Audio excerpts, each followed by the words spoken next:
Hello everyone.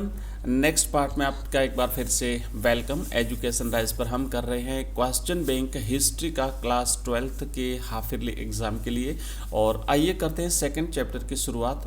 सिर्फ 2 से 3 minute में हम कंप्लीट रिवीजन करने वाले हैं। तो ये सेकंड चैप्टर है। पहला प्रश्न है कि मौर्य साम्राज्य का सबसे महत्वपूर्ण राजनीतिक केंद्र था, तो वो था बच्चों पाटलिपुत्र। सही आंसर रहेगा इसका ऑप्शन पाटलिपुत्र, ऑप्शन ब।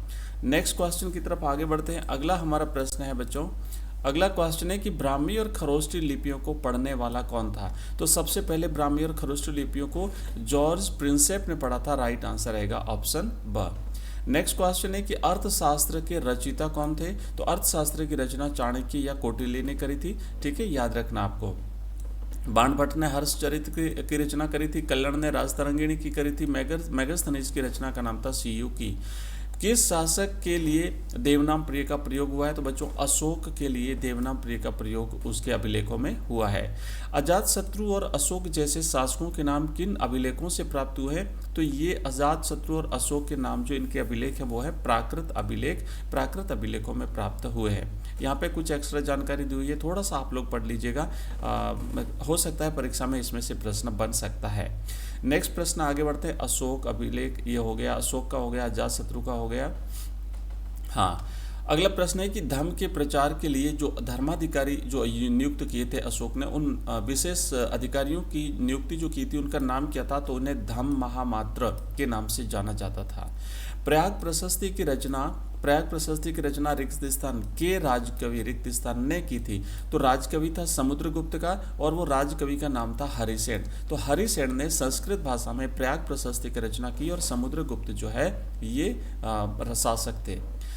नेक्स्ट प्रश्न है प्राचीनतम अभिलेख किस भाषा में लिखे जाते थे। तो ये प्राकृत भाषा में लिखे जाते थे। प्राचीनतम अभिलेख। इसके बाद हम बात करेंगे कुछ जो लघुतरात्मक प्रश्न है कि भारत में सोने के सिक्के सबसे पहले किसने जारी किए थे। प्रश्न ये है कि भारत में सबसे पहले सोने के सिक्के कब और किस वंश के राजाओं ने जारी किए थे। तो बच्चों सबसे पहले भारत में कुषाण वंश के राजाओं ने सोने के सिक्के जारी किए थे। इनका काल था लगभग 1ली शताब्दी ईस्वी और इसमें प्रमुख जो शासक था वो था कनिष्क। इसकी विशेषताएं थी, इन सिक्कों पर शासकों की आकृतियां और विभिन्न देवताओं के जैसे ग्रीक, ईरानी या भारतीय देवताओं के चित्र अंकित होते थे।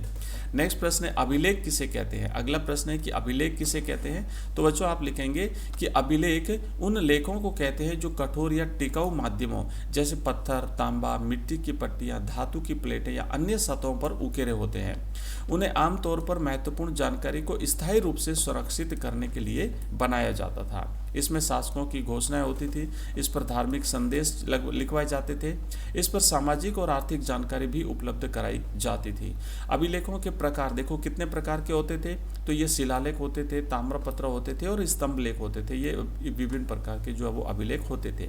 जो शिलालेख होते थे वो पत्थरों पर लिखे जाते थे, ताम्रपत्र होते थे वो धातु पर उत्कीर्ण होते थे और जो स्तंभ लेख होते थे वो स्तंभों पर, खंभों पर खुदे हुए होते थे। नेक्स्ट है, अब आगे वाला पढ़ लेना। उसके बाद मैं कुछ प्रश्न बता देता हूं और फिर अपन चलेंगे थर्ड चैप्टर में, नेक्स्ट पार्ट में। तो प्रश्न है कि मौर्य साम्राज्य के इतिहास की जानकारी के लिए जो 2 प्रमुख स्रोत उपलब्ध है उनका उल्लेख करना है। प्रयाग प्रशस्ति के ऐतिहासिक महत्व का बताना है। मनुस्मृति के बारे में आप क्या जानते हैं। 6ठी शताब्दी ईसा पूर्व से पहले किन सिक्कों का प्रयोग हुआ था। उसके बाद सुदर्शन झील का निर्माण किसने करवाया था और किस शासक ने इसकी मरम्मत करवाई थी। दोनों प्रश्न का आंसर आपको लिखना है। हर्षचरित्र के बारे में आप क्या जानते हैं। सम्राट अशोक के किन 2 लिपियों में पाए गए। इन सबके उत्तर बच्चों आपको स्वयं को ढूंढना पड़ेगा।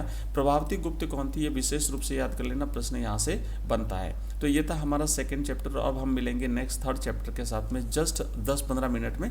तब तक के लिए जय हिंद, जय भारत।